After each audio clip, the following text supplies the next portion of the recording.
ეხლა რა ხდება მეგობრებო? ეს მანქანა მოვიდა კოლოფის პრობლემით, კონკრეტულად ყველა სიჩქარეში აქვს გარტყმა.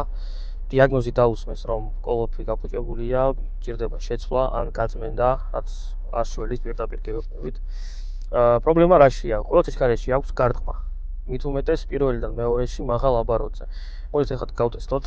შეხედეთ სპიდომეტრს, ტახომეტრს უფრო სწორედ. მე ხა ჩავაჭერ. და ნახოთ შედეგი. იმათ მანქანა ჩერდება მაღალი გაზის შემდეგ და ასევე ყველა სიჩქარეში აქვს გარტყმა. ეგ არის პრობლემა, მაგრამ დიაგნოზი დაუსმეს, რომ კოლოფი არის გასაწმენდი, არის გასაკეთებელი. ჩვენი დიაგნოზის შემდეგ ჩვენ ჩაუტარეთ კომპიუტერული დიაგნოსტიკა, ასევე გავატარეთ მანქანა, შევადარეთ პროგრამები და მივხვდით, რომ კოლოფის პრობლემა არ არის. ჩვენ ახლა მაგას კომპიუტერში მოვაგვარებთ. ამ ვიდეოში მოგვარდება და შედეგი ერთად ვნახოთ. ჩვენ ახლა დავაპროგრამოთ ჩვენი კოლოფი. კომპიუტერმა დაასრულა მეგობრებო პროგრამის ჩაწერა. ჩვენ ახლა გავტესტავთ, ნახოთ შედეგი, როგორი მოგვცა.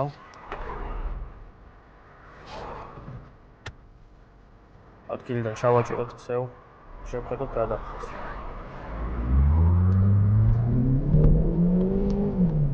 ვხედავთ, გადახდა არის იდეალური, რბილი და აღარ აქვს არანაირი გარტყმა.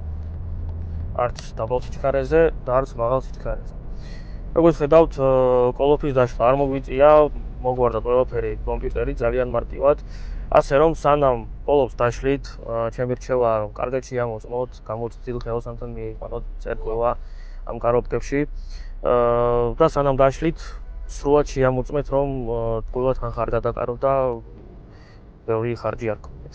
როგორც ხედავთ, მანქანა იდეალურად არის, ახლა დაბალ სიჩქარეზე გავტესტავთ.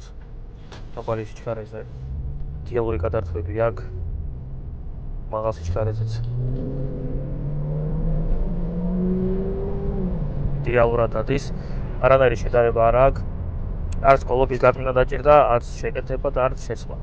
ასე რომ ენდეთ კარგ ხელოსნებს და ჩაუტარეთ საერთოდ კარობას.